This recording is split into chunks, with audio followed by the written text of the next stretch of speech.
disolver temporalmente el Congreso de la República. También las playas es copia. ¿Es copia, dice? Es terrible, ¿ah? Qué hombre visionario ese cojudo. Sí me declaro inocente, totalmente inocente. Hola, soy Pedro Salinas y esto es Rajes del Oficio. En el marco de la Liga Escarapela, comentamos el mensaje presidencial con Josefina Townsend, con Renato Cisneros, con Paolo Ugaz, con Javier Torres, Juan Carlos Tafur, entre otros. Aquí les dejamos con Antonio unos extractos de estos comentarios y así comenzamos la semana. Richard, un ratito porque acaba de entrar Pedro Salinas para que pueda unirse también a la conversación. Ah, ya, perfecto. Y saquemos ahí nada del encuadre. Ahí está. Por necesidades periodísticas, digo, no hay aquí ningún... ahí está. Sesgo político. No me ha gustado reemplazar ahí nada. Doctor Salinas, por favor, bienvenido. José, Renato. Hola, ¿qué tal? Estábamos conversando con Richard. A ver, Richard. Por el presidente, quien en breve... ¿Se puede bajar el volumen de la transmisión, por favor? Que está colado, se está colando. Ahora sí. Richard, estaba pendiente tu respuesta respecto de la actitud que debería tener el señor Castillo ante las investigaciones de la Fiscalía, ¿no? Pedro, la leche está derramada, acá ya no hay forma, o sea, no hay, así cambie de gabinete mañana, así se reoriente su gestión y por fin entienda que necesita que le acompañe gente capaz, con solvencia moral. La situación es grave, el presidente está involucrado en actos de corrupción, y discúlpame, estamos hablando en términos políticos. Yo entiendo a Benji Espinosa y entiendo a los abogados cuando dicen que tenemos que seguir el debido proceso y que cuando se tenga una sentencia le vamos a decir que es corrupto. Acá hay corrupción, Renato, hay suficientes evidencias, hay una cuestión objetiva. Pacheco ha dicho que los $20,000 es dinero que ha recibido de estos generales porque han traficado para los ascensos. Él se está inculpando de un delito gravísimo. No soy abogado, pero entiendo que deben ser 15 a 20 años de cárcel. Entonces, con ese argumento tenemos suficiente información en el plano político para iniciar la sucesión de gobierno que no sea traumático, que no llegue a esta circunstancia como el día de hoy, que Pedro Castillo ha movilizado a los frentes de defensa, moviliza muy bien a los radicales a nivel nacional y puede generar una confrontación innecesaria en la población. Si bien es cierto, hay apatía de un sector muy importante de la población, pero en un momento esto va a generar que la gente salga a las calles porque es la única presión. Ya hemos visto, el Congreso no va a dar la talla en esas circunstancias y esa presión ciudadana podría ayudarnos a salir de este entrampamiento. Pero también creo que hay apatía y bueno, y ahí lo que se está viendo, ¿no? Que ni siquiera se puede hacer justicia con las muertes de Inti y Brian. Entonces también ahí la idea de salir a la calle y dices, bueno, ¿y después qué pasa, no? Pero no hay otra alternativa, Josefina. O sea, si te pones a analizar, legalmente yo siento que la Fiscalía puede actuar, porque una acusación constitucional presentada por la Fiscal de la Nación va a obligar al Congreso a accionar. Yo sé, soy consciente también que la Fiscal de la Nación está cometiendo un error gravísimo al haber retirado a la fiscal que está investigando a la hermana. O sea, es una cuestión objetiva. O sea, si no, esto está pasando por agua tibia porque hay otro escándalo mayor. Y ese es el miedo también que nos genera, ¿no? Sale un escándalo mayor y tapamos el otro. Estamos llegando a un nivel de degradación de la sociedad donde estamos siendo condescendientes con actos vedados de nuestras altas autoridades, porque es el Ejecutivo, es el Congreso, y ahora la Fiscal de la Nación que está actuando bien en el tema del Ejecutivo, al otro lado, en lo que le corresponde. Quizás aprovecha ese apoyo para hacer otro tipo de medidas que no debe tomar. Sí. Pedro, empezamos la transmisión heredando, por supuesto, la transmisión de los anteriores compañeros en esta Liga Escarapela, comentando con Josefina ese encuentro rarísimo entre un muerto viviente y unos zombies, ¿no? Lo que parecía ser la presentación de Castillo en el Congreso. ¿Cómo viste ese momento que ha durado bastante más de lo que hubiésemos querido? ¿Qué te parecieron los gestos de los congresistas, el propio discurso? ¿Con qué sensación te has quedado al final? Mira, empecemos por el mensaje, porque la primera impresión que me ha dejado es la enajenación en la que se encuentra este señor Pedro Castillo cuando comienza a hablar del futuro que es un futuro que no tiene. Ese señor no va a cumplir los 5 años, ¿no? Y si tú infieres, digamos, según el razonamiento de Castillo, ¿no? O sea, de estas 86 páginas y no sé en tiempo cuánto ha hablado, resulta que todas las críticas, pero todas las críticas que se le han hecho a su gobierno son falsas, ¿no? Son mentiras. Se trata de una campaña contra él. No solamente es mentira, sino que estamos, pues, a ojos vista, ¿no? De lo que ha dicho, ante un gran estadista, ¿no? Un gran estadista que los peruanos no sabemos reconocer. Sí, rumbo a la OSD. No, alucinante. O sea, todo surreal, pero mi reflexión última es que en materia democrática estamos en foja cero. O sea, llegar a este primer año de gobierno, un gobierno absolutamente envejecido, por él mismo, por sus propias metidas de pata, por haberse implicado en temas de corrupción, cuando no ha hecho pero ni un solo mea culpa. Esa frase en la que él dice, hemos cometido errores en algunas designaciones. Algunas designaciones. Algunas. Sí, Oye, sí. Pata, ¿dónde vive? En Melmac, ¿no? Este es de otro No, planeta. tal vez, disculpa que te interrumpa, solo algo chiquito. Tal vez se refería a la designación del señor Mariano González, ¿no? El error en las designaciones. Yo creo que a eso se refería, ¿no? Disculpa, Pedro. Ese fue un error. Ese sí fue un error para él. Es un error. Sí. No, pero esas son mis primeras impresiones. Patético. Patético todo. El Ejecutivo y el Congreso. Acabo de escuchar con ustedes a Norma Yarro y claro, el Congreso, por supuesto, no se siente con la naturalidad de hacer un mea culpa igual, ¿no? Porque si estamos en esta situación es porque el Congreso lo ha permitido. Y como para mí la única salida es la calle. Ahora, como bien dice Josefina, hay una apatía, una indolencia, la calle está acojudada. Bueno, en algún momento... Pero es como si hubiesen salido de un ovni, ¿no? Que ha hecho un viaje interespacial ambos, Castillo y los congresistas, ¿no? Cero contacto con la realidad. De espaldas al país, totalmente. Incluso con un acusado de violación en el Congreso hoy. Sí, pero ese es el tema, Josefina. Si te das cuenta, esos son los salvavidas que te estaba mencionando. Yo sé que este es un tema aberrante, es asqueroso lo que ha pasado en el Congreso de la República, que un congresista esté acusado de violación de su propia trabajadora. Pero esto ya es, claro, como quien dice, la cereza de la torta, ¿no? Pero vamos a analizar lo que ha estado sucediendo en este Congreso, donde la extrema derecha se junta con la extrema izquierda para tumbarse las contrarreformas. La SUNEDU, el tema del transporte, la figura de colaboración eficaz. Fíjate, mira, qué interesante es la figura de colaboración eficaz y no es patrimonio del Perú, es a nivel mundial. Y hace 2 días creo que Rincón lo revolcó a Benji Espinosa explicándole justamente que a nivel mundial existe la colaboración eficaz y que al momento de sentir la presión de la justicia o de la policía, en este caso, las ratas saltan del barco, ¿no? Y en el caso de Pacheco, Richard, Pedro, José, en el caso de Pacheco, además de esa presión de sentir los pasos de la justicia cerca, también está el tema de la enfermedad, ¿no? Que yo creo, no sé si ustedes tienen la misma percepción, hace que su testimonio sea más sincero, en el sentido que es un hombre desesperado, que siente que la muerte lo está rondando, ya sea por los probables ataques que pueda recibir o por la propia enfermedad, que hacen que lo que dice sea un poco más verosímil, o no sé si piensan igual. Pedro. A ver, yo insisto en que esta cosa ya es insostenible, ¿no? O sea, después de Pacheco va a venir Juan Silva. O sea, en algún momento o va a aparecer o lo van a capturar. O sea, de esa no se va a escapar. No sabemos cuántas otras cosas más se han hecho en el entorno presidencial. Pero ya tenemos un año.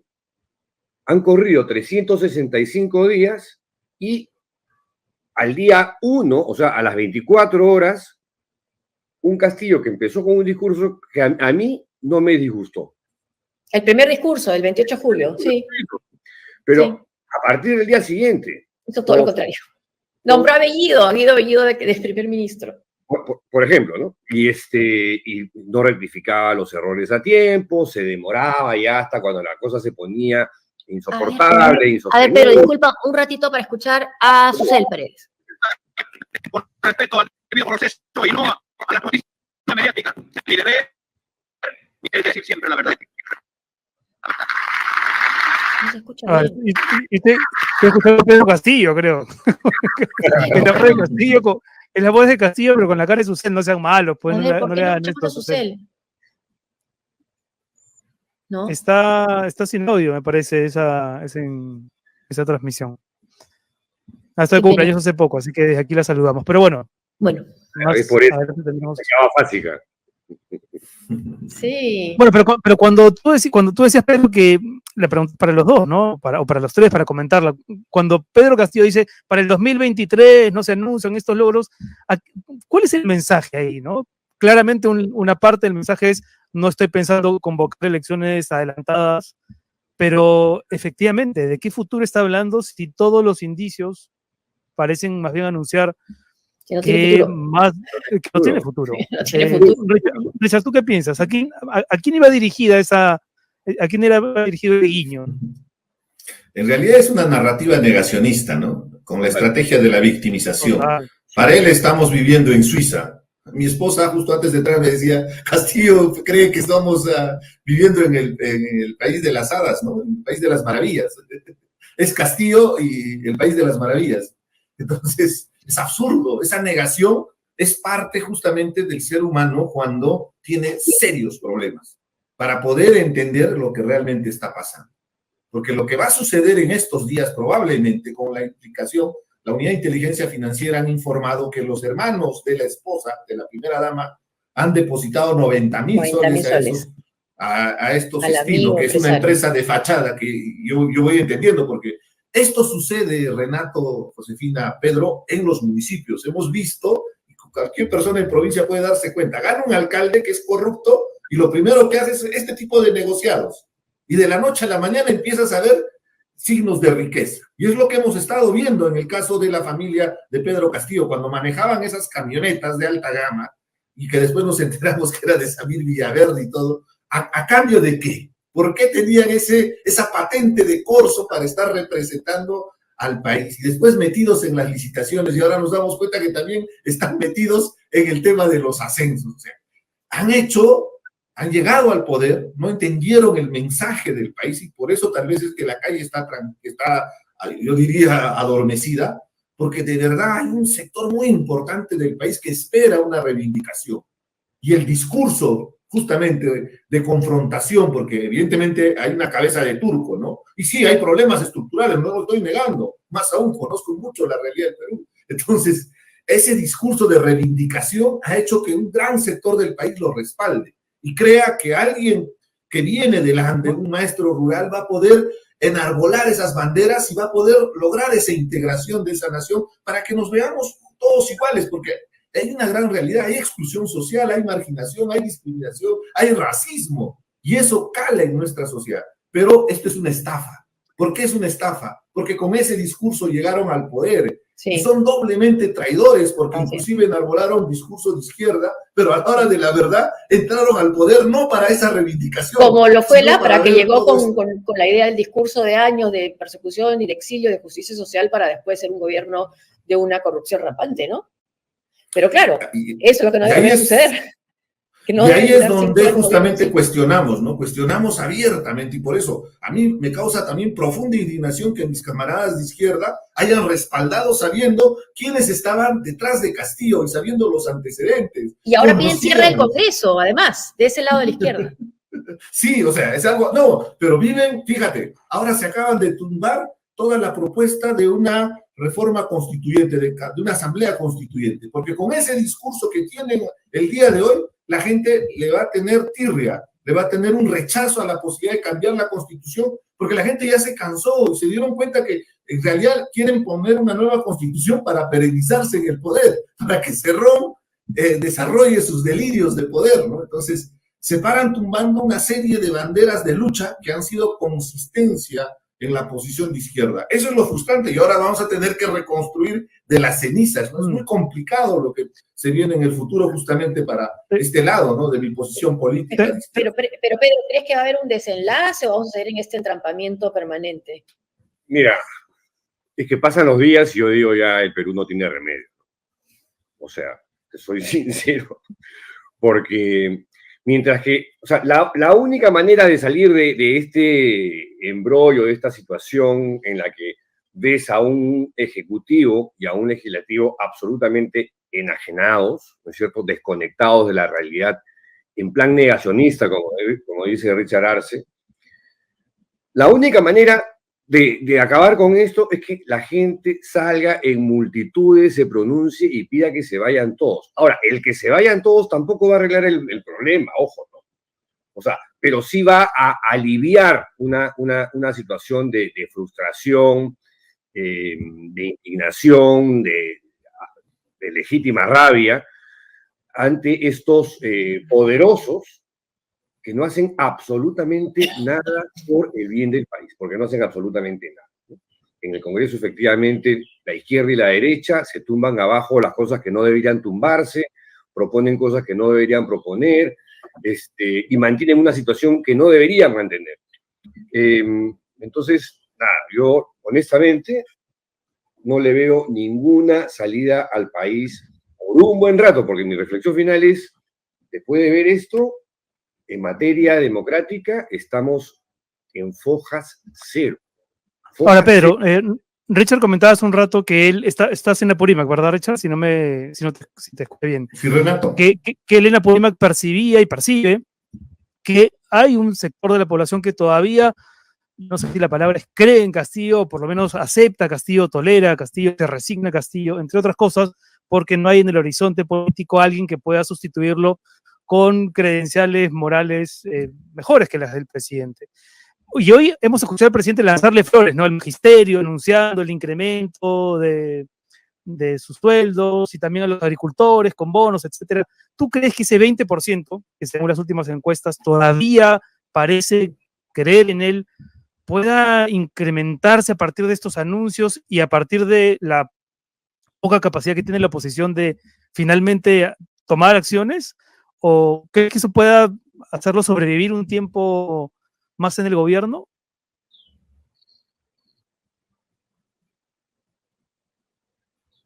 Se colgó.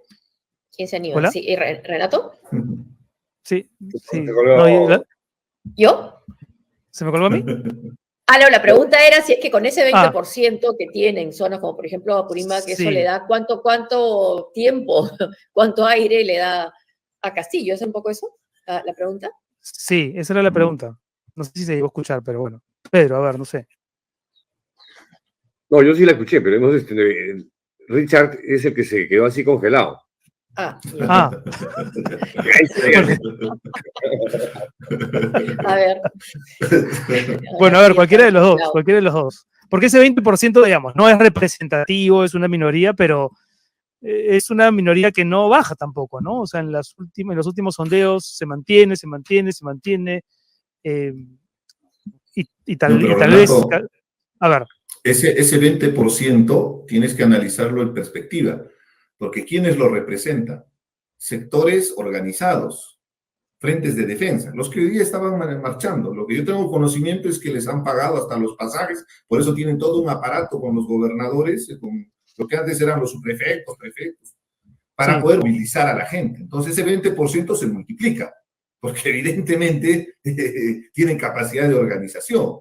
Y el discurso cae bien, ¿no? Porque dicen, es la extrema derecha, es la CONFIEP, son los grupos de poder, o lo que hoy día decía, o sea, todo esto es un complot de parte de la prensa. O sea, toda la prensa se ha organizado y ha creado fake news y me están acusando de algo que yo no he cometido. Entonces, ese tipo de mensajes, si no tenemos una narrativa para para confrontar y esa llegar narrativa a no ese la tiene el sector, Congreso. Claro. No, y no la tiene tampoco los medios de comunicación. Tampoco, porque Renato, Josefina, pecado evidentemente y cargan una culpa de haber desinformado durante la segunda vuelta, ¿no? Suma, a eso voy, justo a eso quería llegar, ¿no? Porque la narrativa durante la segunda vuelta y hasta ahora seguimos viendo a Lourdes Flores, a Jorge Castillo.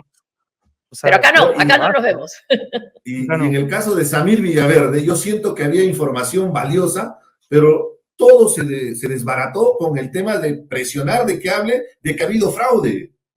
Yo soy político, participo en procesos electorales y sé cómo de escrupuloso son las acciones para poder hacer el conteo de los votos.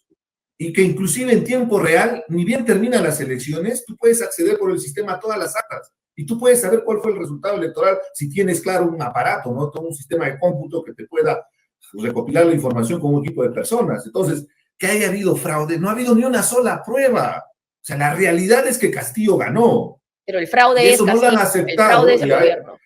Claro, evidentemente el fraude es Castillo, porque al final, con esa narrativa, lo único que hace es lo que te decía, ¿no? Los salvavidas. O sea, ya tenemos los argumentos para confrontar al gobierno, para que de una vez renuncie o que se inicie la sucesión de mando. Y inmediatamente desde el Congreso le lanzan salvavidas, o desde esa oposición, cuando tenemos a personajes con un rabo de paja, que la gente no se olvida, o sea, tampoco vamos a ser tontos cuando escuchamos a gente con antecedentes tratar de confrontar supuestamente la corrupción. ¿Con qué moral? ¿Cuál es la solvencia para poder confrontar? Es la diferencia de dar la espalda, en el caso de Díez Canseco, con los fujimoristas que daban la espalda. Es la solvencia que está detrás de ese gesto político, ¿no? Yo si hubiera sido congresista el día de hoy, me hubiera acercado y le hubiera puesto su letrero de gobierno corrupto. Así me sancionen, ¿no? Porque se necesitaba también gestos políticos, claro, pero y es el contundentes, espacio porque político, en el política Congreso. habla más, ¿no? Más que las palabras, un gesto político es potente. Y las palabras Pero no lo políticas vemos en este Congreso. del arzobispo de Lima, Pedro, ¿qué dijo Pedro Castillo? No se oye, padre. No lo escuché. Ah, Yo no, ya- fue. yo agarré de frente el mensaje de Castillo, pero ¿qué le dijo? ¿Qué le dijo? Más o menos renuncia. Sí, como lo dice. Dios no coge confesado, le dije. La extrema unción.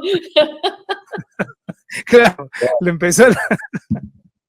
No lo escuché, Empezó pero la voy a novela. tratar de conseguirme las declaraciones Pero- porque sí, Pero, realmente pero sí escuchaste la parte en la que Castillo se refirió a la prensa y quería hacerte la pregunta, tú eres un periodista fogueado, ¿qué está haciendo bien y qué está haciendo mal la prensa respecto de Castillo? Porque toda la semana vemos buenos destapes, en el sentido de que son destapes que revelan cómo esta burbuja de corrupción efectivamente es más ancha de lo que imaginábamos y tiene personajes muy identificados y le hace seguimiento a los casos, Villaverde, Pacheco, etc.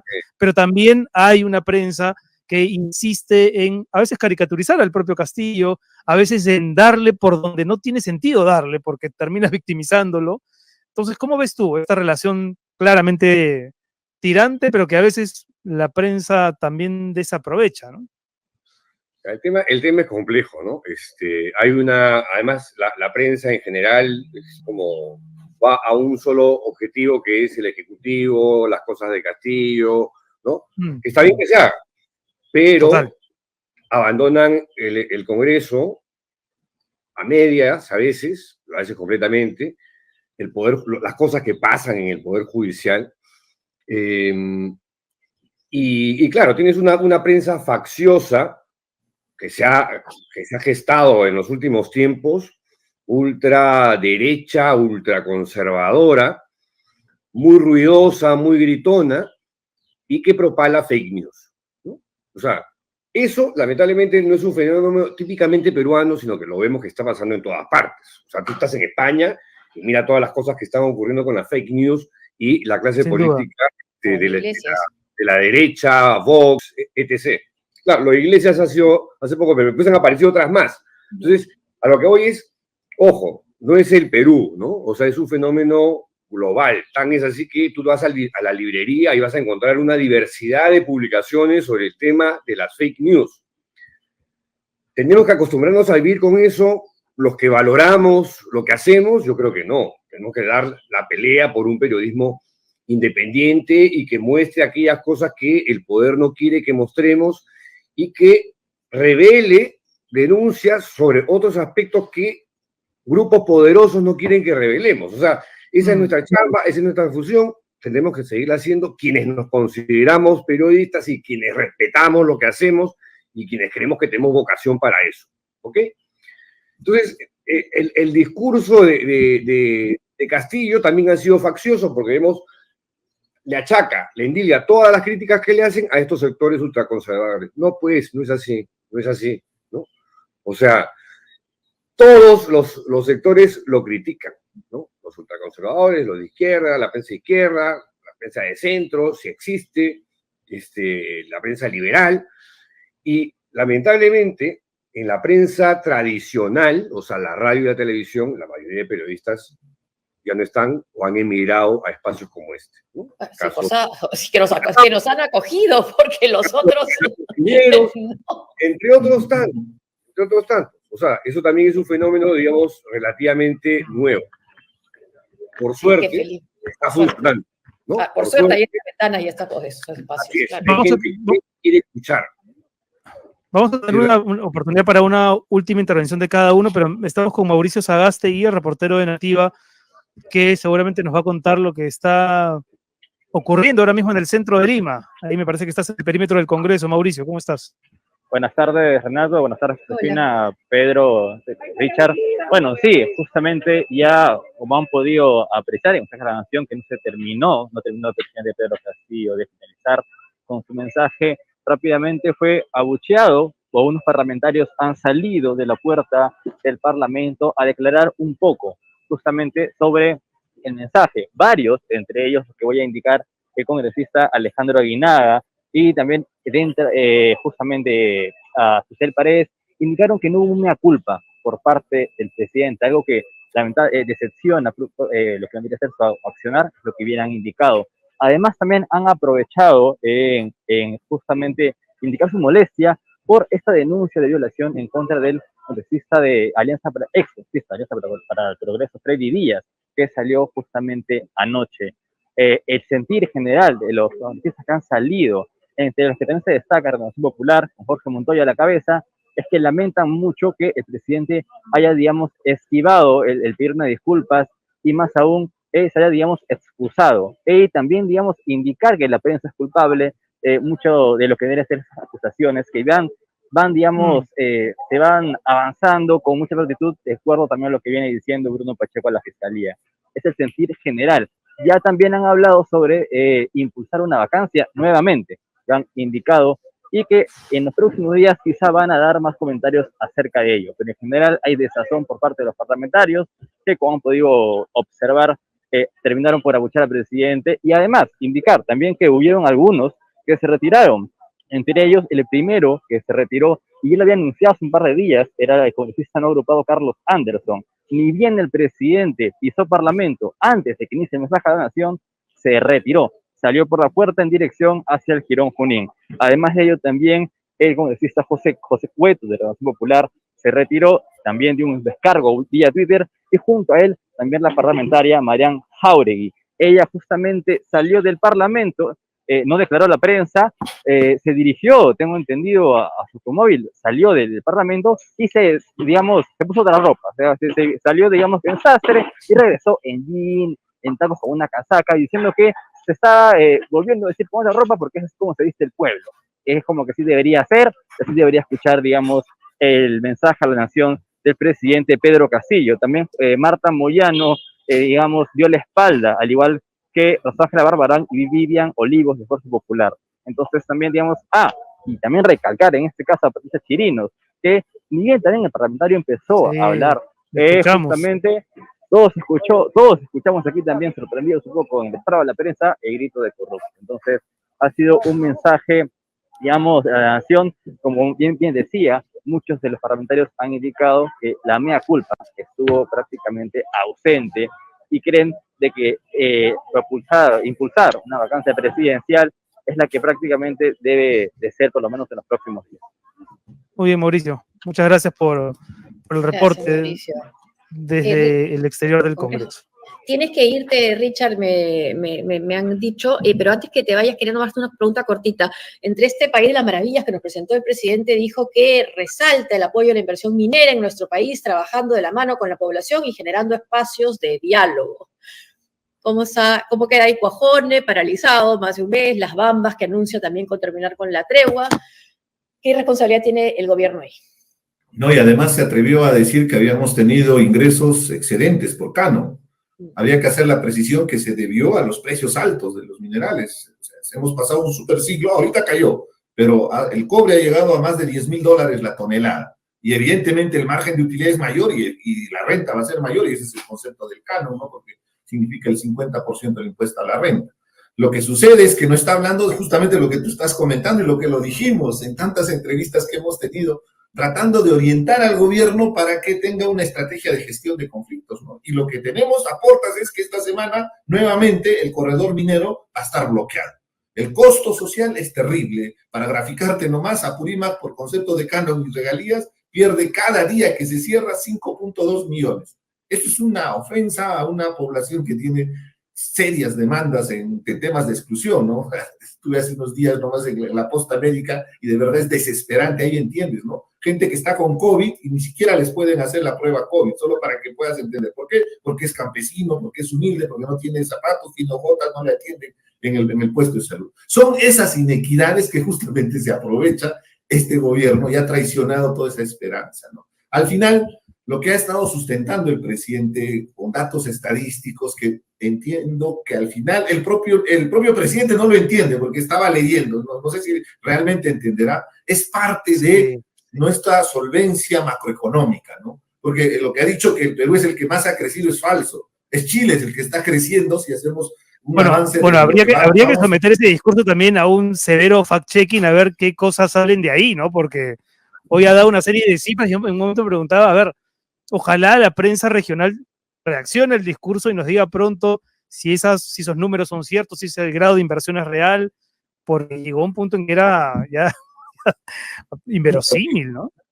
Hablaba de la eficiencia de la SUNAR, de registros públicos, que ahora tú puedes hacer tu gestión a través de del tema informático, ¿no? Tú puedes ahora sacar tu ficha registral, pero eso viene desde la pandemia, esos son efectos y resultados de haber estado encerrados, claro, y que las instituciones tenían que, de alguna manera, automatizarse, ¿no? No es efecto de su gestión y su trabajo, ¿no? Entonces, lo que él ha hecho simplemente es enumerar el piloto automático, y eso es peligroso porque al final, ¿qué es lo que realmente le ha contribuido al desarrollo? O más bien ha generado crisis, como lo que acabamos de describir con el tema de los conflictos sociales en torno al corredor minero, ¿no? Donde ha sido el sector más golpeado y que al final jugó con las esperanzas. Con esto termino. Cuando tú vas al corredor minero, cuando conversas con los comuneros, ellos te van a responder, Pedro Castillo no va a venir acá porque en campaña le ofreció nacionalizar las empresas mineras, o sea, las Bambas, Hadbay, Antapacá, iba a nacionalizarlas. Ese fue el discurso y por eso llegó al poder.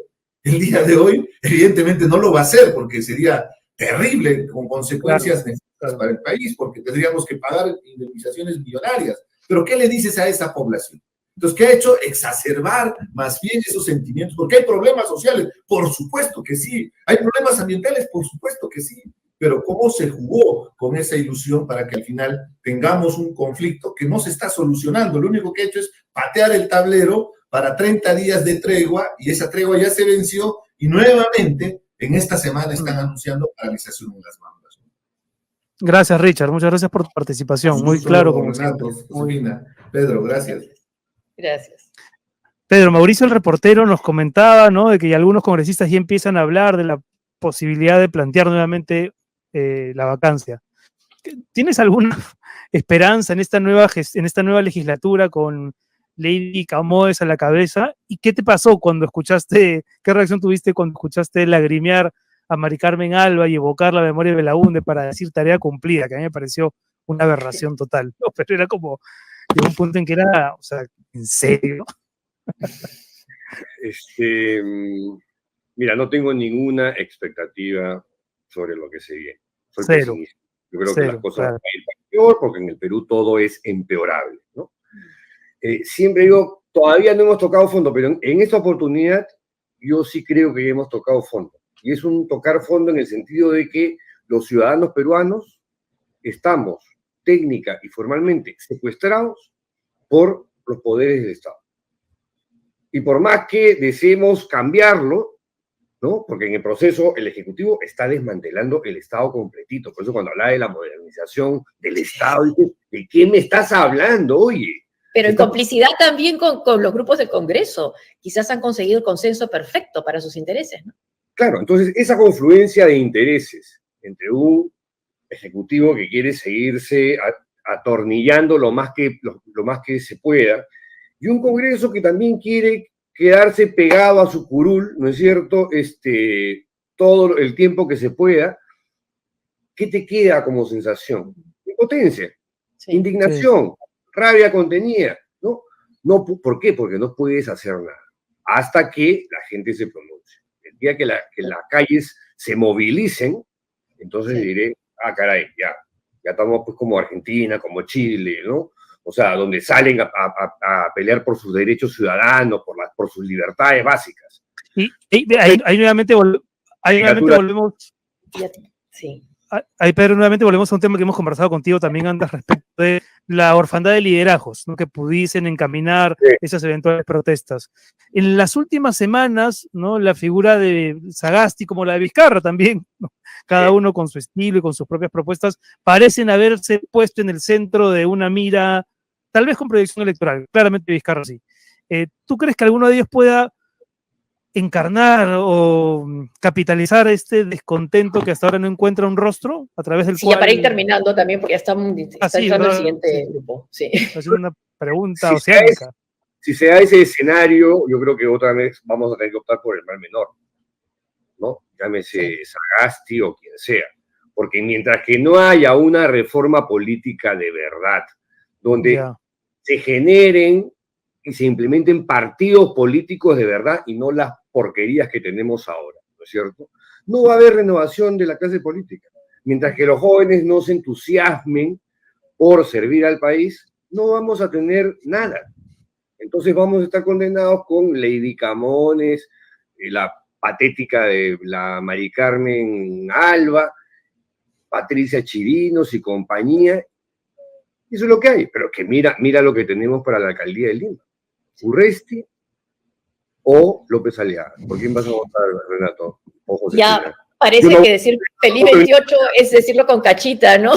Pero no. Sí, se ha convertido en una... Así estamos. Así estamos. Infeliz 28 de julio, querido Pedro. Muchas gracias por estar feliz, con nosotros. Infeliz 28 de julio, José. Infeliz 28. Gracias por estar con nosotros, gracias. Y nosotros nos despedimos también, Renato. Nos despedimos, José. Sí. Nos despedimos a la gente que nos está viendo y que nos sigue en Sálvese quien pueda. Pronto volvemos. No nos hemos bajado el carro, por si acaso. No, y Pedro sigue eso también en YouTube, ¿no? Sí, no, yo sigo ahorita de bisagra, porque en el siguiente grupo entro con Tafuri, con Javier Torres de la... ya te dejamos entonces. Ahí está Juan Carlos y ahí está Javier. Bueno, los dejamos. Feliz 28. Javier, Juan Carlos. Qué gusto verlos. Bueno, les cedemos la transmisión. Y dale, Juan Carlos. Chao, chao. Ni eso está bien.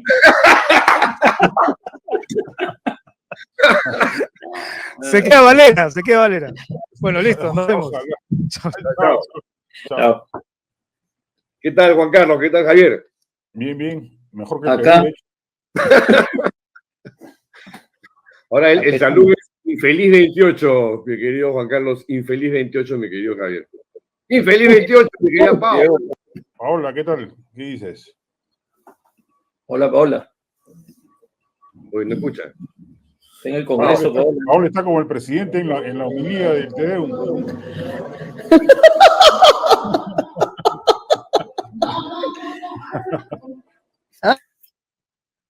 No se escucha. No se escucha, Paola.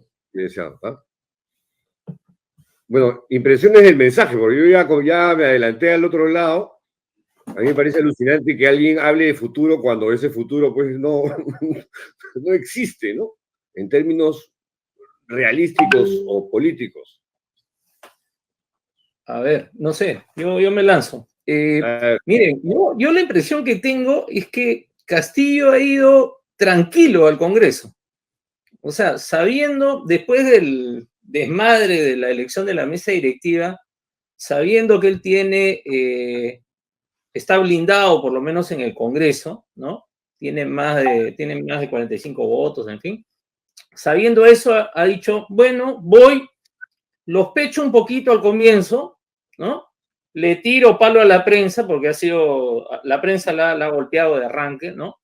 Y de ahí hago pues la habitual lista de lavandería. Me han criticado por decir lista de lavandería, pero bueno, es la habitual lista de lavandería de 28 de julio, ¿no?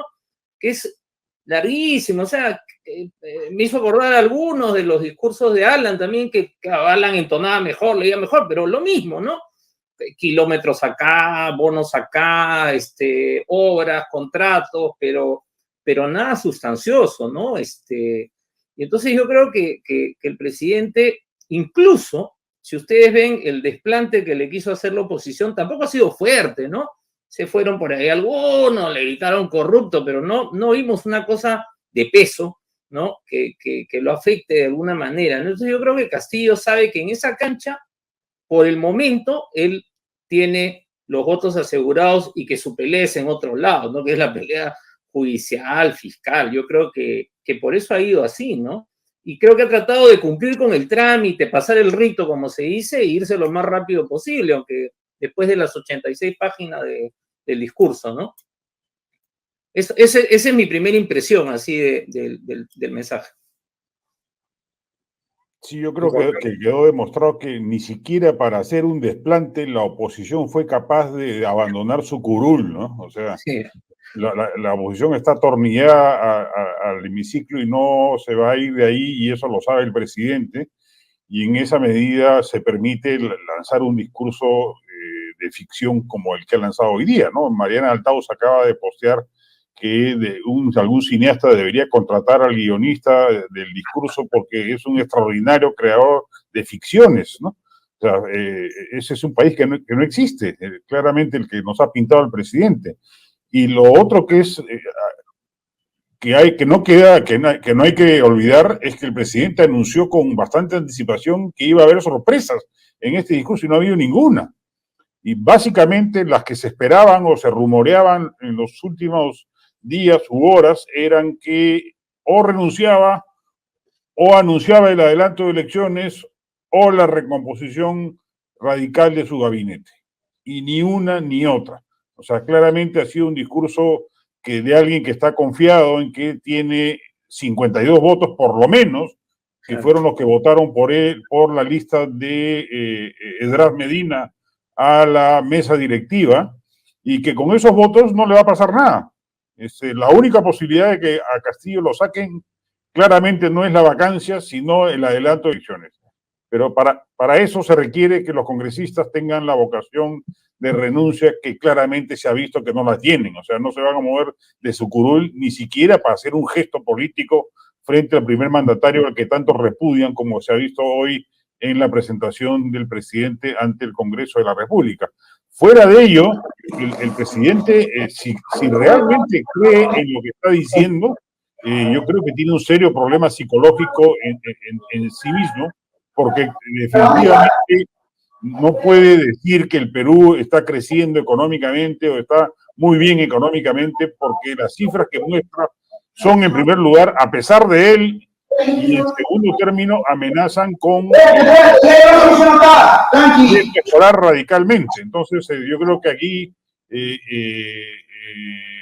claramente la sociedad civil es la única llamada a pronunciarse el día que haya 100.000 personas por lo menos, y no las 500 que suele convocar la ultraderecha, pues, en sus marchas ridículas. Vamos a poder ver realmente un cambio político importante en el país, ¿no? A ver, Pau, ¿nos escuchas? No, oye, tenemos un problema serio con la conexión y comunicación con Paola Lugas, que creo que está en el estudio de Nativa. Paola. No. Bueno, yo les comparto mi impresión mientras que se recompone el tema con creo que Paola tiene empezar a leer todo el discurso. Estoy preparando su mensaje. Tiene 86 páginas ahí. No. O el párrafo que se comió Castillo, bien sintomático, ¿no? Sí. No, yo tengo el discurso de Carlos Castillo, el del arzobispo de Lima. El arzobispo, sí. Ese yo no lo escuché. Ya, ahí dice que le puso titular la actitud fundadora, el desprendimiento de San Martín, y de manera muy tranquila le sugirió a Castillo que aprenda de José de San Martín y de Bolívar, quien se retiró del poder en plena digamos, justo cuando estaba por cumplir un año en el gobierno, y le dijo que ante esto José de San Martín tuvo un acto de desprendimiento. Lee la carta que le hizo a Bolívar el 29 de agosto de 1822, o sea, hace 200 años, y le invoca que en aras del bien del país, y dada que hay una corrupción campeante tanto en el gobierno como en el Congreso, la única salida es la renuncia. Y se los dijo a todos, ahí hoy día en el Te Deum, que es muchísimo más largo y no lo voy a leer, pero eso es lo que les dijo. Les encajó la renuncia en la cara, a Castillo, a la esposa y a todo el Congreso que estaba ahí presente. O sea, sí hubo algo de sentido común este 28 de julio. Y paradójicamente viene de la Iglesia Católica. Y de un Castillo que no es Pedro Castillo. Castillo que no es Pedro Castillo. Y que ya hacía falta, ya se necesitaba un pronunciamiento de la Iglesia Católica, que suele hablar o ha solido hablar en diversas circunstancias, algunas veces fallidamente, otras veces acertadamente, pero nunca ha estado ausente de la política peruana en las últimas décadas. Entonces, y hablo de Augusto Vargas Alzamora y pasando por Cipriani. Entonces, con Castillo ya uno decía, bueno, ¿y este señor que no va a dedicarse solamente a repartir hostias, ¿no? Que se pronuncie? Y creo que lo de hoy día ha sido muy importante. Claro que el otro Castillo, el presidente, ojalá haya entendido, ni siquiera debe haber entendido lo que dijo el arzobispo, ¿no? O sea, hay un comentario, ¿no? Ahora sí ha repartido hostias. No, sí ha entendido perfectamente. Sobre eso, a mí me parece que no estamos en tiempos de sutilezas. Y a mí me parece que ha sido una demasiado sutil, documentada sutileza de parte del arzobispo, ¿no? Además, podríamos discutir sobre San Martín y Bolívar, pero ese es otro tema, pero sí me parece que estamos en un momento para otro tipo de mensajes, ¿no? Pero Javier, dime, a ver, te leo esta parte, ahí yo no veo ninguna sutileza. Sí, lo he escuchado. José de San Martín tomó el camino de la fe, abnegado y desprendido, contribuyó a nuestra independencia dejando el Perú en las buenas manos estratégicas de Bolívar y en buenas manos institucionales con un competente Congreso que promovió a los más valiosos peruanos. Eso no me parece nada sutil, es que se vayan. Y se lo leyó así a bocajarro. Eso fue en el Te Deum antes del mensaje. Antes del mensaje, sí. Que ambos están absolutamente enajenados, viven en otra dimensión, en otro multiverso, en otro planeta, ¿no es cierto? Porque según Castillo, Pedro, ¿no? Vivimos en Escandinavia, ¿no? Y los ataques son culpa de la prensa, los infundios son inventados, todo es mentira y estamos en el primer mundo. Y un Congreso que le hace la finta de que le hace oposición, pero lo mantiene. O sea, yo no creo que vaya a haber vacancia en el Congreso. No, a ver. La única salida es que la gente salga a las calles, como dice Juan Carlos, mínimo 100.000 personas multitudinariamente pidiendo que se vayan todos. Ahora, eso tampoco va a resolver el tema, pero yo sí creo que va a aliviar de buena cuenta el embrollo en el que estamos metidos y prácticamente secuestrados por la clase política.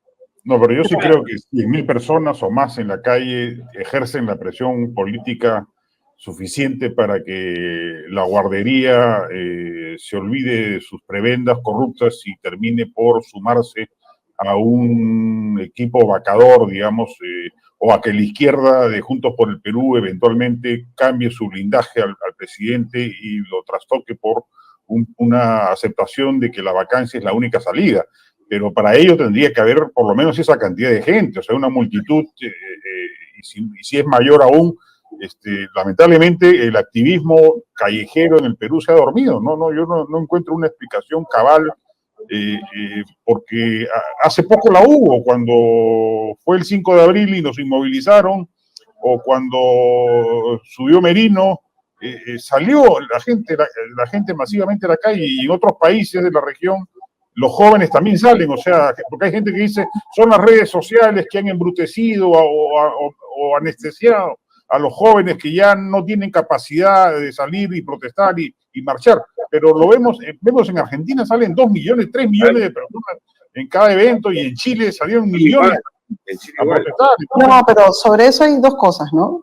Tú no vas a salir a marchar porque son poco estratégicos, ¿no? O sea, con lemas racistas, con la resistencia pegándole a la gente, insultando a los que van a ir a marchar. O sea, digamos, tú dices no salen a marchar, pero si tú ves a la resistencia ahí parada, ¿cuánta gente va a ir a marchar? Si ellos están pegándole a todo el mundo, o a la gente que sale una pancarta racista de matemos al indio, qué sé yo, o sea, son muy poco estratégicos. Las marchas, ¿cómo funcionan en el mundo y no solo acá? Funcionan porque hay algo un solo mensaje, neutro, digamos, ¿no? Que salga Merino. Nada más. Si tú le metes más rollo, si le metes no sé qué, el burro, el no sé qué, la gente no va a ir, pues. O sea, es bien poco estratégico. O sea, yo ahí no me refiero a las marchas que convoca Erasmo Bon, que están totalmente fuera de la realidad, con la Cruz de Borgoña y con lemas no al comunismo. O sea, la mayor preocupación, según todas las encuestas, lo que más irrita a la gente de este gobierno, según todas las encuestas, es la corrupción, la inseguridad y la crisis económica, o sea, el alza de precios. Y los señores estos de la ultraderecha salen a marchar con no al comunismo, y con Jorge del Castillo, Lourdes Flores y Raúl Díaz Canseco en el estrado. ¿Quién va a ir? Pues no va a ir nadie. O sea, irán sus familiares y unos cuantos más, o los de la resistencia y sus adláteres. Tiene que ser una movilización espontánea o conformada por colectivos activistas que ya han demostrado en otras ocasiones movilizarse fuera de estas circunstancias, de estas megamarchas a las que van 500 personas que convocan la ultraderecha, ¿no? Claramente por ahí no va el camino, sin duda. Claramente por ahí no es. Bueno, hay un factor, perdón, que no nos hemos dado cuenta hoy día en la iglesia, que no ha ido la fiscal de la Nación. No ha ido la fiscal porque decía que tenía un problema de COVID, ¿ya? Y esa excusa, todos los que estamos acá hablando sabemos que no es una excusa, no ha ido porque no quería cruzarse a Pedro Castillo, y sabemos que, ya que el Congreso no está a la salida para los votos, la fiscal de la Nación está evaluando, según fuentes ligadas a la Fiscalía, evaluando hacer una medida legal para inmovilizar a Pedro Castillo, presidente, una medida inédita, que tendría que pasar obviamente por el Poder Judicial. Y esa es la otra opción de salida de Pedro Castillo, porque ahorita estamos hablando de 5 delitos y estamos hablando de un momento en el cual Pedro Castillo obviamente no ha hablado en su discurso, que son todas las denuncias contra él y las que pueden venir. Y entonces esta inmovilización que podría venir por la Fiscalía de la Nación, para mí ha sido muy sintomático que la fiscal no haya ido a la catedral, porque las fiscales de la Nación que no han ido en los últimos 30 años, ¿cuántas han ido? Siempre van.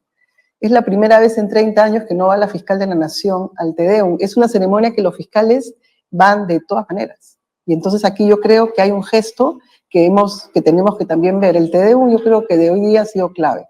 Y yo creo que lo que puede venir de parte de la Fiscalía de Patricia Benavides también va a ser clave para el destino de Pedro Castillo y obviamente del país, ¿no? Yo creo que la única manera de resolver este tema es con la calle. Sí, sobre eso, Pedro, para que la gente se mueva, tiene que haber indignación, tiene que haber hartazgo, tiene que haber recursos y tiene que haber tiempo. Si no se combinan esos 4 elementos, tú no tienes a la gente en la calle. Y esos 4 elementos todavía no se combinan. Y un colectivo que te organice, ¿no? A veces hay colectivos. Yo he participado en movilizaciones donde no había ningún colectivo y puede ser así. ¿Y cómo llegas al punto si no es que alguien está convocando? Porque se va acumulando. Acuérdate lo de Merino. El primer día tú no tenías a grandes masas movilizadas. Es frente a la represión que sale mucha más gente. O sea, una movilización no es simplemente porque un colectivo, un grupo dice vamos a marchar. No es tan sencillo. Tienen que haber los otros elementos. ¿Y qué pasa con el tema de la corrupción? Que para la gente ve a Castillo y ve a todos los corruptos que están investigados o procesados y dice, bueno, acá no sentencian a nadie. No sentencian a nadie. Entonces, claro, la gente dice, es más de lo mismo. Y como da igual los otros, entonces mejor me quedo en mi casa. Eso es lo que está pasando. Sin duda, la fiscal de la Nación está jugando un rol distinto. Y puede ser, sí, es un parteaguas la actitud que ha tomado. en ese contexto. Pero también el presidente... Dejar de lado, perdón, el componente de haber sacado al fiscal que está investigando a la hermana por corrupción. Sí. Ya, ese tema no hay que olvidarlo. O no menos importante. Claro, pero por eso, por más que haga un parteaguas, como tome estas decisiones, entonces hay gente que le empieza a mirar con sospecha, entonces ya le cree menos. Entonces entramos a la lógica de la sospecha. Todo el mundo sospecha de todos y nadie cree en nadie. Entonces ese es el otro problema y Castillo se aprovecha de eso, pues. Se aprovecha porque más sabe que la ruta judicial es larga, pues. O sea, es larga, no es tan sencillo. Tumbarse al presidente por esa ruta no va a ser tan sencillo. Saca su amparo y ahí nos entrampamos unos meses más, ¿no? Entonces... Sí, yo coincido con Javier en el sentido de que esto tiene... Yo soy bien pesimista. Yo suelo dar charlas de análisis a directores empresariales o a grupos empresariales o a gremios, y la primera pregunta de cajón es ¿cuándo cae Castillo? Digamos, quieren que yo les dé la fecha exacta. Y yo les digo, ¿saben qué? Yo creo que se va a quedar hasta el 27 de julio del 2026. Porque el 28 ya no va a estar acá, ya. El 28 se fugó a cualquier sitio, se va a ir un día antes. Y ya no les cuento lo que pienso de lo que va a venir, porque ya les malogro la tarde. O sea que mejor nos quedamos solamente en estos 5 años, en estos 4 años que faltan de gobierno. El problema que yo lastimosamente veo es que la oposición no da la talla y que el gobierno, como bien dice Javier, se aprovecha de ello y va a seguir gobernando como ha gobernado hasta ahora, y eso va a generar, nos va a dejar en herencia un Estado colapsado, políticas públicas inexistentes, corrupción generalizada y una situación política explosiva que va a ser aprovechada por cualquier aventurero radical que surja de acá al 2026. Y hay varios en la lista que van a aparecer sin duda. Y frente a ello tenemos a un centro y a una derecha, que el otro día publiqué en una columna, tienen a la fecha, todavía faltan 4 años, pero ya a la fecha tienen 25 candidatos. 25 candidatos de centro y de derecha. Entonces, después no se quejen, pues, si son ellos mismos los que van a ocasionar el problema del que se van a lamentar. Pero hoy por hoy, ese contexto que tú lo planteas a futuro ya está incorporado en nuestro presente. El Estado está colapsado, la clase política no cambia, mientras que no haya una reforma política profunda, donde hayan partidos políticos de verdad y no estas cosas que tenemos a manera de cascarón o vientres de alquiler, no va a cambiar nada, pero no va a cambiar absolutamente nada. En el Perú todo es empeorable, hasta que, yo no sé cómo, una ciudadanía que quiera algo de civilidad para su país, ya se planta en seco, ¿no es cierto? Y salga a marchar y a enfrentar a la clase política actual. La verdad que nos está destruyendo como país. Mira, aunque a Javier no le guste, las encuestas del IEP, que es además una ONG de izquierda, señalan claramente que el Perú es ideológica y sociológicamente mayoritariamente un país de derecha en primer lugar, de centro en segundo lugar y de izquierda en tercer y alejado lugar. Entonces, para mí lo que correspondería hacer en esa coyuntura política es que las fuerzas de centro y derecha se unan y que presenten pues a lo sumo un candidato de derecha y 1 o 2 de centro y desemboque ello en un resultado que en Perú debería ser normal, una segunda vuelta entre un candidato de centro y un candidato de derecha.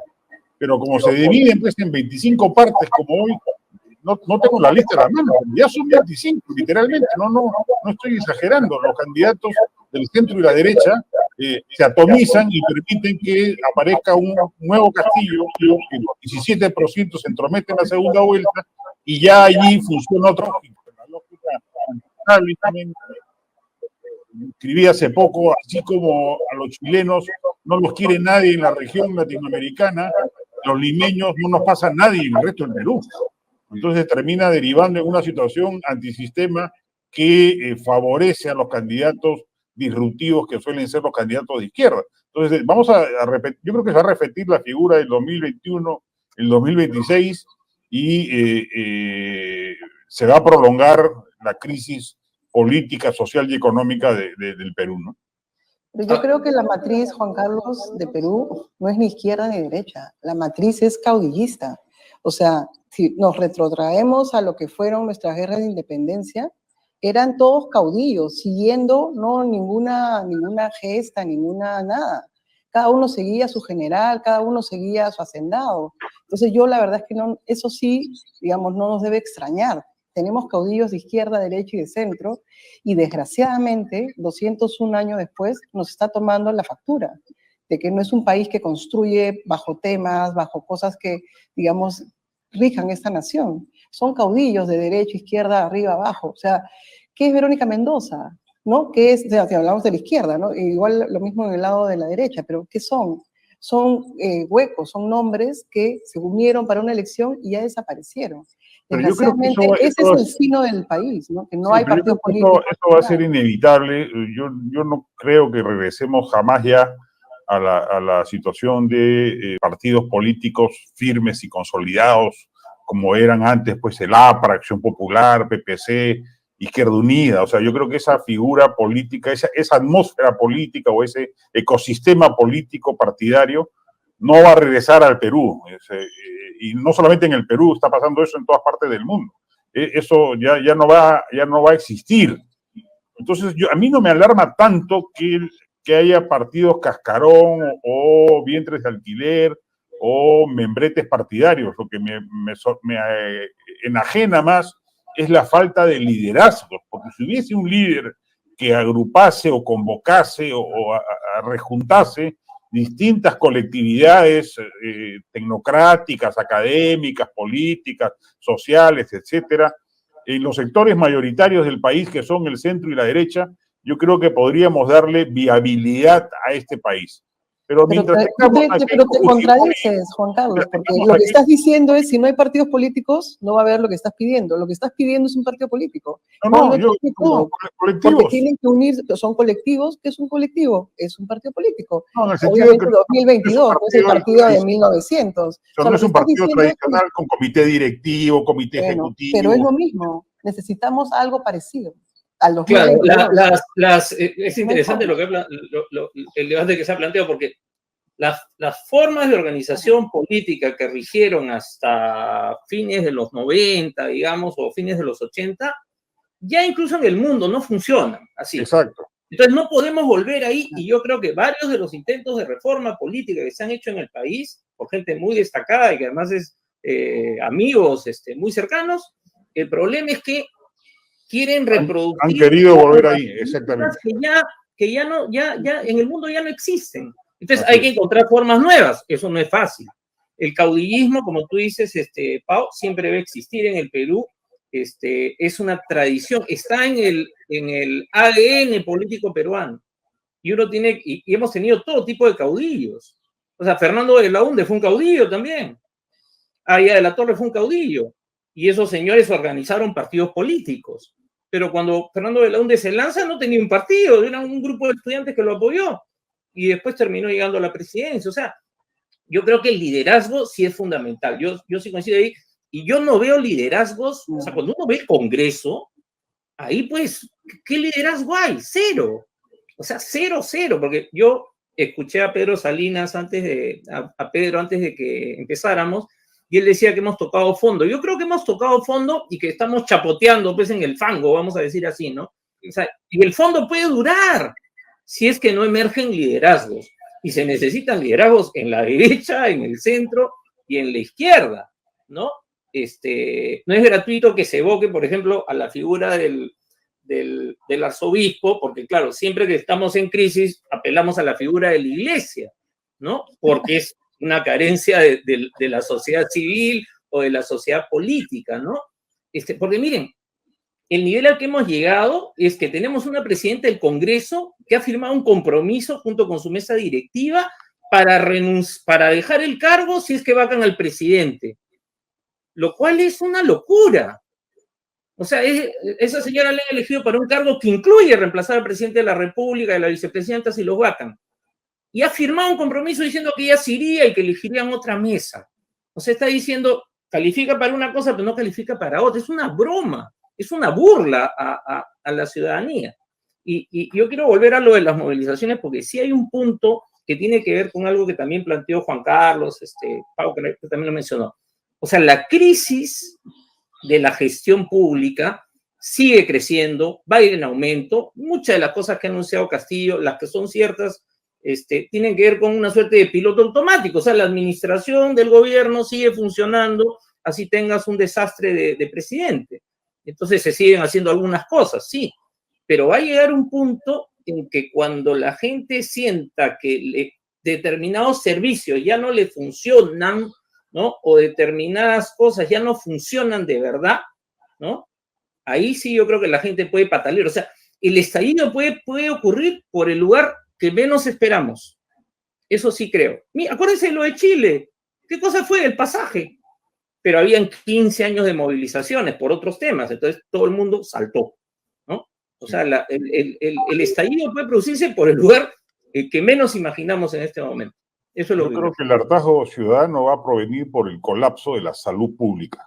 Conversen ustedes con cualquiera persona que acuda a un hospital de salud o un hospital del MINSA en el último año de gobierno.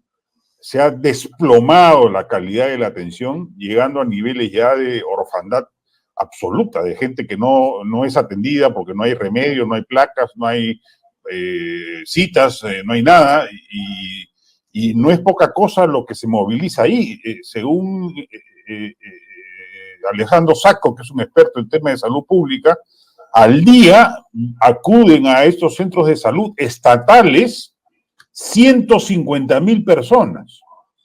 Y hoy en día esas 150.000 personas son tratadas como ciudadanos de quinta categoría, que se mueren porque no hay remedio, que se mueren porque no los atienden, que se mueren, y eso genera una situación peor que la pandemia. O sea, eso va a llegar un momento.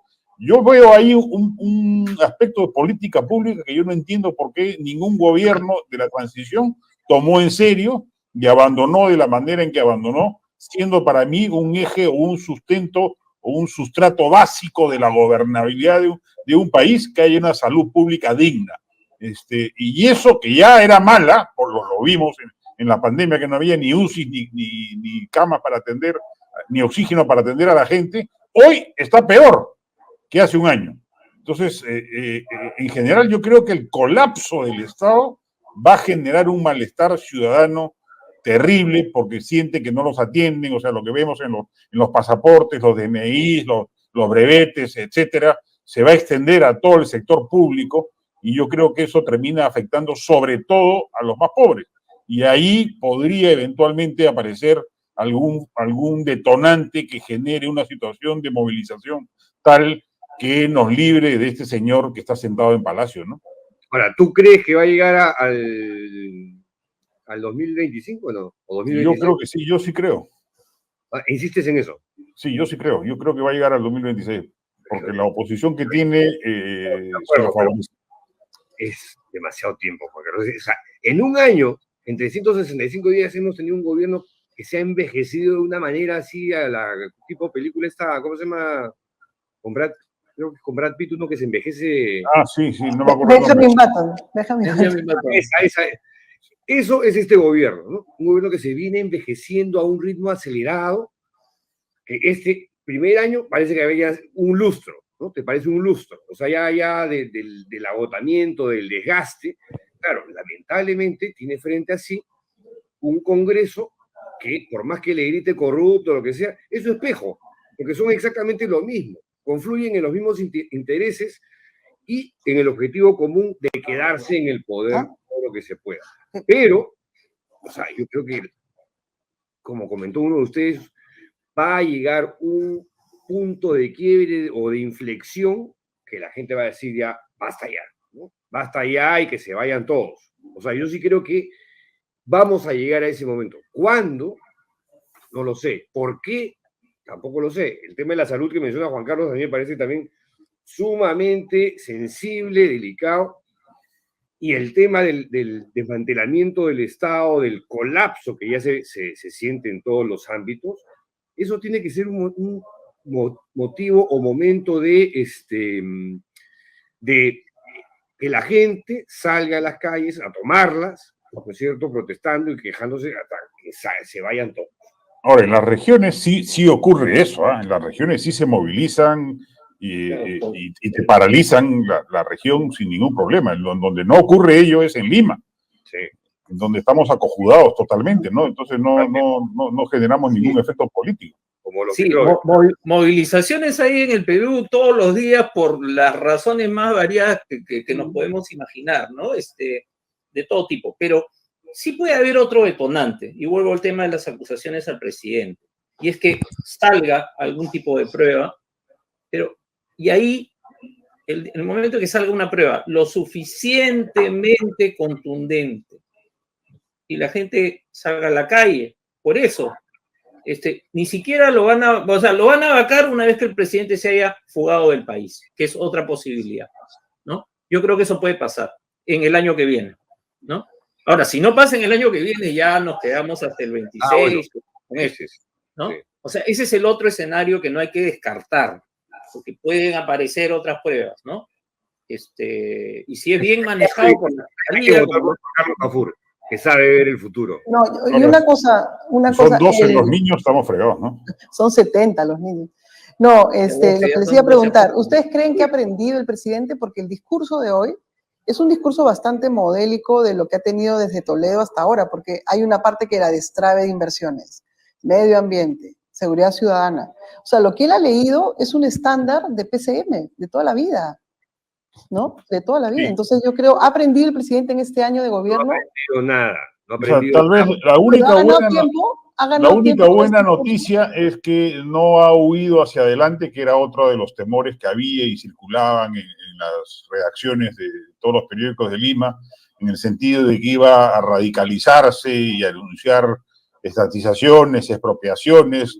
La gente de Resol estaba temblando de miedo, la gente de Primas estaba que se orinaba de miedo, la gente de varias empresas estaban aterradas porque decían que se venía el apocalipsis velasquista provocado por la radicalización de un presidente que, para disimular las acusaciones de corrupción, iba a optar por el camino del plan original de Perú Libre. Ahora, felizmente eso no ha ocurrido, digamos, pero no ocurrió nada, pues tampoco, ese es el problema, o sea, no...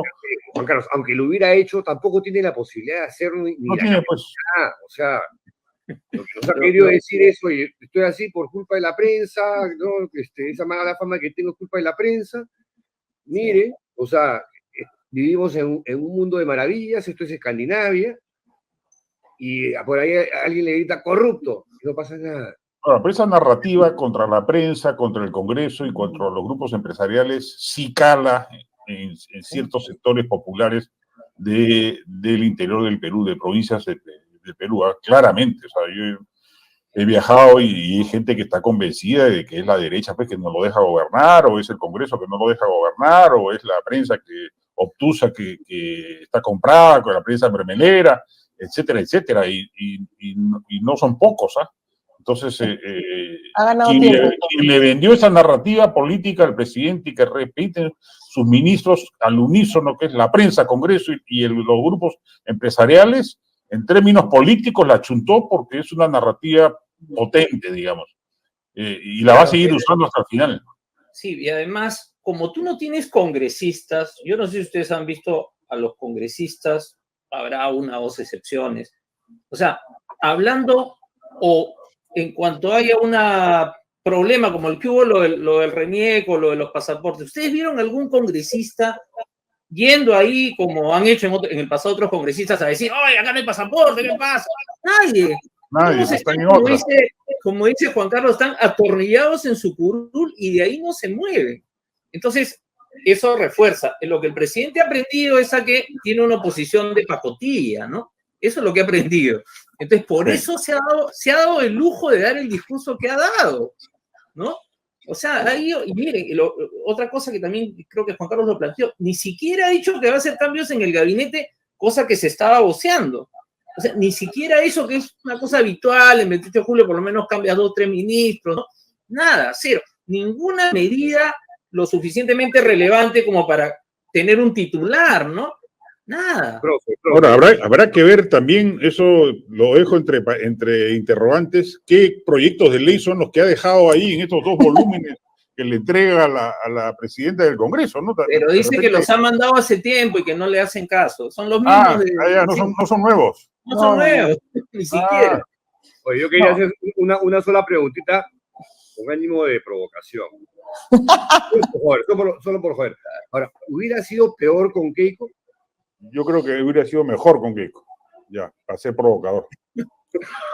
Bueno, yo no hubiera estado acá. Yo no estaría en el país. O sea que, hubiéramos tenido gran convulsión callejera, ahí sí yo creo que eso hubiera sido otro elemento, ¿no? Yo creo que los peruanos votamos en la elección de la segunda vuelta, la gente optó por la incertidumbre. Así, ¿ah? Creo que a Keiko mucha gente la veía como ya la polarización total. O sea, tenemos una polarización de discurso, pero no tenemos una polarización como la que ha habido en otros países en momentos de crisis, ¿no? Eso hubiera pasado con Keiko. Hubiera habido corrupción, sí hubiera habido corrupción, o sea, no tengo la menor duda, ¿no? Y no a esta escala menor, digamos, en la que se manejan todavía estos contratos de transportes, pero hubiese sido un escenario político donde sí creo que el antifujimorismo hubiese estado desde el primer día dándole batalla a Keiko en la calle, ¿no? Y con el peso que siempre ha tenido, que todavía tiene, aunque es menor que en otras épocas, ¿no? Era una pregunta solo por joder, ¿eh? Pero además es política ficción, ya en ese escenario no estamos, pero yo también creo, como Javier, que habría existido una mayor polarización y probablemente con mayor número de muertos no en Lima, pero sí en regiones donde la crispación llega a esos niveles de violencia, ¿no? No, a Keiko le hubiese podido pasar tranquilamente lo mismo que a Piñera, eso sin duda. Yo creo que ese escenario sí hubiese sido propio de un gobierno como el de ella, digamos, no de derecha, sino como el de ella, en general. Okay. Ahora, corrupción, de hecho. De todas maneras. Es más, yo creo que Castillo nos ha permitido conocer esa corrupción menuda que en verdad debe haber existido. Eso de pagar por los ascensos policiales debe haber existido siempre. O sea, no solo de ahora, siempre. Lo que pasa es que recién lo estamos descubriendo. No, pero nadie leyó IDL Reportero. Desde que yo trabajaba ahí, en el 2008, en IDL Seguridad Ciudadana, sacábamos de los 15.000. La tarifa de los 15.000 era famosa. $15.000. En la época del gobierno aprista. Impresionante. ¿Cuán corruptos somos? O sea, es bien desprolijio Pedro Castillo, pero yo siento que tanto con Pedro Castillo y con Keiko Fujimori sí tenemos, no es provocadoramente, en los hechos, están haciendo casi lo mismo en términos de leyes, contra la reforma universitaria, contra el aborto por violación, contra los derechos de las mujeres. Yo siento que Keiko Fujimori... Ya lo resumiste. Titular. ¿No? Que Keiko Fujimori y Pedro Castillo, Keiko no ha salido de la órbita de poder. O sea, todas las leyes que ha hecho el Congreso en el último año, hay una alianza tácita entre Perú Libre, Acción Popular, una parte, está también Podemos, y está también Fuerza Popular, contra los derechos de las mujeres, contra la universidad de calidad. O sea, están ahí. Yo no he visto que ella perdió la elección, pero en términos... La reforma del transporte. Está ahí todo. O sea, todo está ahí y lo estamos sufriendo, ¿no? Y lo vamos yo lo que creo es que lo único que hubiera funcionado mejor es un manejo tecnocrático del Estado, con mayor solvencia profesional que de la que hoy vemos. O sea, yo creo que eso sí hubiese sido mejor gobierno que el actual. Pero que iba a haber corrupción, no me cabe ninguna duda. O sea, yo un poco con ironía y un poco también con verdad, cuando fue la segunda vuelta decía que mi voto era un voto vigilante a favor de Keiko, ¿no? Yo también tenía derecho a tener así como muchos en la izquierda decían que era un voto vigilante a favor de Pedro Castillo, el mío era un voto vigilante a favor de Keiko, pues, ¿no? También tenía derecho a esa vigilia. Entonces, igual me cayó palo, pero digamos, claramente para mí la corrupción y el autoritarismo son parte del ADN fujimorista. No, y Pedro Salinas tenía un voto vigilante a su pichulita, que también lo puso en... Sí. Oye, pero una cosa que es importante de lo que ha dicho Pau, ¿no? Que es el tema de que hemos terminado viviendo en un vamos a decir, se está instalando un orden absolutamente conservador. Sí. Y eso es lo grave, ¿no? Porque claro, cuando yo lo escuchaba a Juan Carlos sobre el tema de la encuesta del IEP, que de izquierda no es, ¿no? Para nada, ¿no? Para nada es de izquierda el IEP, pero bueno, ese es otro tema, ¿no? Es bastante más liberal de lo que piensas. Pero digamos, amigos, porque la encuesta creo que plantea un tema que es cierto, o sea, que la idea del emprendimiento en el Perú está muy instalada y es muy potente. Esta última encuesta que ha salido sobre la última, la de Oxfam. Claro, que coincide con las otras, esto de que el pobre que se esfuerza puede volverse rico, ¿no?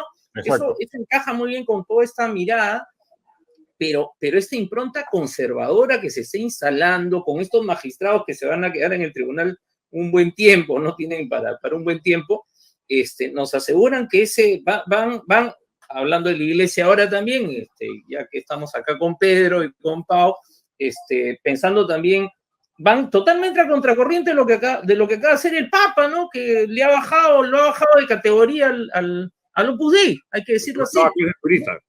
Claro, entonces estamos en eso, en un retroceso que nos va a costar mucho, ¿no? Porque como decía en el programa con Renato y Josefina, ese no es un fenómeno típicamente peruano, ya es una corriente global. Global. O sea, sí. Hasta que Estados Unidos en el tema del aborto, oye, es un retroceso, pues, absoluto, ¿no? Maleadazo. Claro. Está habiendo corrientes en otros lugares donde este ultraconservadurismo va ganando terreno. Y yo sí creo, como Juan Carlos, que el Perú tiene un voto que siempre se inclina a la derecha, a la cosa conservadora, con lo cual preveo que no nos salvamos de un gobierno de derecha, digamos, más radical, eventualmente, si es que no se hacen las cosas bien. En el Perú nunca se hacen las cosas bien. Entonces, probablemente la cosa nos comienza a llevar por ese lado, ¿no? Y ese escenario sí me parece extremadamente peligroso porque nos va a hacer retroceder en materia de libertades ciudadanas de una manera feroz. No, inclusive el candidato disruptivo que yo avisoro para el 2026 por el lado de la izquierda, que es Antauro Humala, es también garantía de cánones conservadores extremos, ¿no? Homofóbico, xenofóbico, etcétera, digamos. O sea, no hay una agenda liberal predominante ni en la izquierda ni en la derecha peruana, lamentablemente, ¿no? Pero en este momento está en el poder, o sea, en este momento está en el poder, está el presidente Pedro Castillo, es lo más conservador y retrógrado que hay, y hay una bancada que responde a sus intereses. Él no objetó la ley del aborto contra la educación sexual integral, no objetó esa ley, dejó que corra, apoyaron el tema del Tribunal Constitucional. Digamos, yo no veo ninguna diferencia, no necesitamos que llegue Antauro Humala para ver una alianza de los sectores conservadores ahorita legislando contra nosotros. Tenemos un pata que hubiera sido, un congresista que ha podido ser presidente del Congreso, Esdras Medina, que decía, o que sigue diciendo, que los terremotos los causa la ideología de género que no existe. Entonces yo no veo que tenga que llegar un gobierno para vivir lo que estamos viviendo. Ser mujer en el Perú es una buena M, es lo más horrible que hay. No, porque en ese sentido yo creo que sí puede ser peor. No tenemos ningún derecho, exacto. Bueno, sí, pero en este momento no es nada bueno, no es nada positivo. Ahora, yo les cuento como anécdota, yo entre mis amigos de la promoción del colegio, la DBA es mayoritaria, pues abrumadoramente mayoritaria, digamos, y hay inclusive gente falangista, fascista, ¿sabes? De los de parecidos a los exalumnos del Raimondi, digamos, a los profesores de Javier, digamos, pronazis, etcétera, y uno de ellos que es fascista, no voy a decir su nombre porque es un médico prestigioso, me dice que lo va a llamar Antauro porque es el único que puede garantizar la aplicación de un gobierno fascista en el Perú. O sea, y no le falta razón. O sea, yo creo que Antauro va a expresar ese sancochado radical, conservador, fascista, autoritario, retrógrado, etcétera, que Castillo pergueña, digamos, en general. Castillo sería una caricatura de algo más consistente que podría venir y más grave que podría venir en el futuro respecto de esa agenda, ¿no? O sea, el verdadero Castillo es el que le puso el sombrero a Bolsonaro y se dio el abrazo con él. Ese es el verdadero Pedro Castillo, ¿no? Ese es. Entonces, claro, estaban angustiados porque iba a venir el comunismo, ¿no? Me acuerdo porque hemos estado con Juan Carlos en varias sesiones de análisis preelectorales, ¿no? Y el terror de que venía el comunismo de parte de algunos empresarios era impresionante. Y claro, lo que ha venido es el conservadurismo, y si se termina de instalar esto el 26, va a ser realmente terrible. O sea, yo creo que esa es una pelea que no hay que dejar de dar. Para mí es en este momento quizás la pelea más importante, ¿no? Sí, en mi caso, yo creo que si hay un título del país es Perú, país de violadores, ¿no? Hay un congresista, Freddy Díaz Monago, prófugo de la justicia por haber violado a una trabajadora en el Congreso. Le metió alcohol, le metió una pastilla y la violó. Sí. Y no le pasa nada. O sea, por eso digo que ser mujer en este país es una buena M. O sea, tenemos un congresista violador, tenemos un montón de leyes contra las mujeres y nadie dice nada. O sea, no te pasa, el presidente no ha dicho nada. Bueno, si yo tuviese una hija mujer, termina su colegio y la mando fuera del Perú. Bueno, una expresión de Perú eso es horrible. Fue el debate que hubo en el Congreso hace unos días sobre los baños neutros, que casi lleva a que se suspenda la Asamblea General de la OEA. Yo a veces me torturo escuchando los plenos y escuché esa parte del pleno. Y era el delirio, ¿no? Había una congresista que invocaba a Dios y Dios tiene que prácticamente que descender sobre nosotros para iluminarnos e impedir que la OEA introduzca estos baños que van a destruir la cultura peruana, una cosa así, ¿no? Claro. Y ahí esos están en los dos lados, ¿ah? Yo ya venía pesimista del programa de Renato y Josefina, pero ustedes ya me ganaron.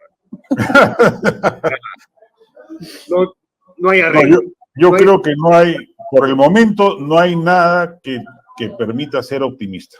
En el corto plazo no hay, sí. Yo coincido con Juan Carlos. Yo también coincido con Juan Carlos. O sea, ya, Pau, apaga la luz y nos vamos.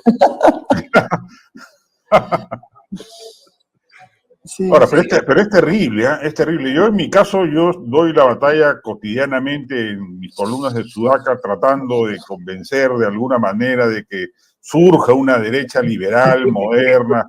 Yo te sigo. Sí, y yo siento que estoy arando en el desierto, ¿no? Porque cada vez que hablo con empresarios o con gente de derecha, me siguen creyendo caviar, digamos, ¿no? O sea, ya eso es el mejor signo de el absoluto delirio en el que se encuentran, ¿no? Y están convencidos, ¿sabes? De que yo soy caviar, o sea, me acusan de tal, y yo les digo, bueno, sí, soy de la derecha caviar, pues, ¿no? Sí, o sea, en el corto plazo no se ve no hay luz en el corto plazo, o sea, estamos en el reino de las tinieblas, si quieres. A ti que te gustan estas grandes series, pero estamos en esos momentos donde parece que no hay salida. La salida se va a encontrar, pero en el corto plazo yo no creo que pase nada. Y ojo, la presencia, una cosa que quería agregar, ¿no? También puede pasar que en este probable, si se cayera el presidente, porque es una gran prueba, podríamos tener un Congreso diciendo, bueno, que la señora Boluarte, siguiendo el mandato constitucional, se quede, su acusación constitucional la han congelado, ¿no? Cerrón y Acuña que ahora sí tiene un poder en el Congreso con Lady Camones de presidenta, ¿no? Se pueden poner de acuerdo, porque uno es una Acuña de derecha y el otro es una Acuña de izquierda, digamos, ¿no? Pero son igualitos.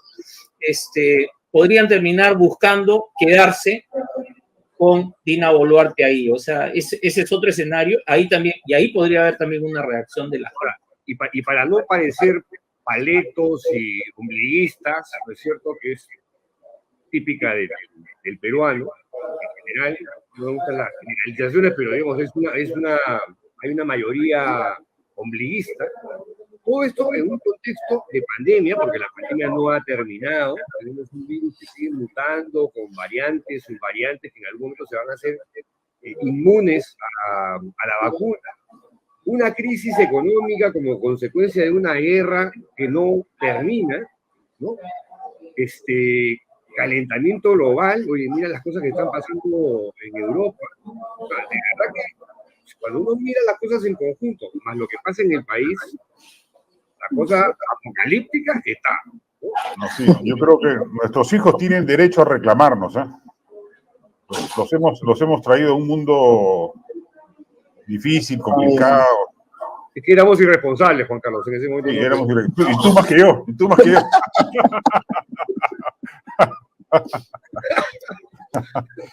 Sí, él usaba sábana con hueco. Que dicho sea de paso, como anécdota, nuestros hijos están en este momento juntos en Buenos Aires. Buenos Aires. Pero, por ejemplo, yo pongo el ejemplo de Argentina, que yo siempre lo uso cuando me preguntan si se diese una circunstancia que a ti te obligase a migrar, digamos, ¿a dónde irías, digamos? Yo, de hecho, Europa y Estados Unidos no, bueno, porque no me sería posible, además, pues es muy difícil en términos legales, pero yo pienso en Colombia y pienso en Argentina, y me dicen, pero ¿cómo va a ser Argentina con la crisis económica? Mira, Argentina, a pesar del desastre que supone el peronismo económico, es un país o una ciudad, Buenos Aires, en la cual tú pisas la raya de la pista y todos los carros se detienen, ¿no? O sea, mantiene un nivel de calidad de vida y de cultura cívica al que ojalá algún día lleguemos en el Perú, ¿no? O sea, yo creo que en el mejor de los casos, si el Perú recupera la senda, digamos, del buen manejo económico y de la corrección política, en el mejor de los casos, de acá a 40 años, vamos a ser como México hoy. Ahora, un país gobernado por la corrupción, gobernado por el narcotráfico, gobernado por las mafias, enrumbado económicamente, con crecimiento económico, pero no más que eso. Y hoy somos Guatemala, digamos. Esa es nuestra realidad. Nosotros nunca vamos a ser Chile, ni vamos a ser un país europeo. O sea, nuestro destino, lamentablemente, es fallido desde el origen, y yo creo que explica también en gran medida lo que somos hoy, ¿no? Eso yo lo suscribo. O sea, pero no somos Guatemala, pues. ¿Ah? Sí, no somos Guatemala. No somos Guatemala, pero hay yo solo un comentario. Y por lo tanto somos peores que Guatemala. Un comentario último, pero hay una cosa acá que explica también por qué, a pesar de todo este escenario dantesco que estamos describiendo, apocalíptico, Mad Max, Blade Runner, el que quieras, ¿no? A pesar de eso, la sociedad peruana, ¿no?, se mueve, funciona. O sea, es como que la política se desgajó del país y la sociedad sigue funcionando, ¿ah? Ojo.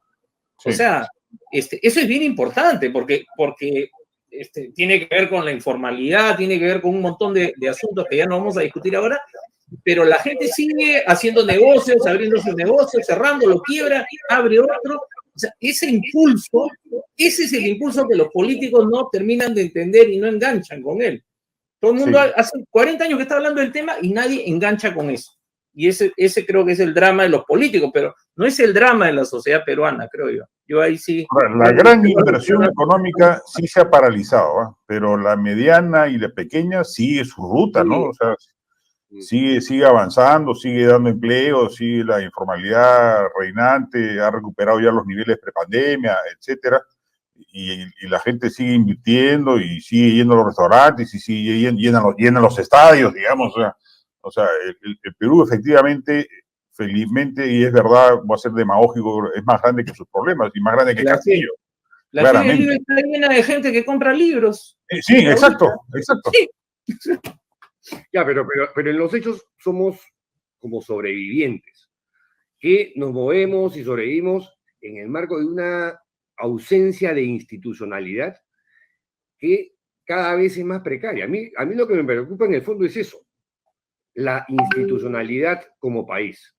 Cada vez está más lejos, más deteriorada por la corrupción, por la falta de modernización, por no adaptarte a los nuevos tiempos, por no tener una clase política a la altura de estos tiempos de crisis. Oye, la crisis global no es ninguna broma, eso nos va a impactar más temprano que tarde. No, y lo otro que es importante señalar, Pedro, y que estamos siendo testigos silentes de un fenómeno subterráneo, por decirlo de alguna manera, es el ascenso de las mafias ilegales, el narcotráfico, el contrabando, la tala de madera, la trata de personas, la minería ilegal, etcétera, que empezó hace décadas comprando equipos de la Copa Perú, que les gustaba el vacilón de tener figuretismo con ello, se quedaron cortos, empezaron a comprar regidores, luego a comprar alcaldes, después gobernadores regionales, después pasaron al Congreso y ahora tienen un presidente, digamos. El Perú hoy en lo que más está creciendo es en el poder de esas mafias ilegales que pueden hacer por eso hablo de México como el reflejo al que nos conducimos. Súper ejemplo. Pero esa es la otra pelea que nadie quiere dar, pues. ¿Ah? Esa es la otra pelea que nadie quiere dar, la pelea contra las mafias ilegales. Así es. Ya. No te escuchamos, Pau, estás para escuchar a Pau. ¿Aló? Ahora sí. No, que ahora las mafias ya no nos demandan a los periodistas por difamación, sino nos demandan por lavado de activos, por encubrimiento, por corrupción de funcionarios. Sí, pues. O sea, eso pasa en Madre de Dios, pasa en toda la Amazonía. En toda la Amazonía, la ANP ha detectado más de 54 periodistas demandados por eso, ya no por difamación. Entonces, ¿qué pasa? Pasa lo que nos pasa a mí y a Pedro. La solidaridad se vuelve chiquita. Dicen, no, algo habrán hecho y ya no atacan para que los periodistas salgan de esos procesos. Y esa tendencia global en Perú ya tiene más de 15 años. Y eso también es lo que dice Juan Carlos. Dice que estas mafias ya son más fuertes que antes. José Luna y todas las universidades truchas se han asentado en esa práctica que les ha ligado, por supuesto. Claro, la mafia del transporte, en fin, ahí...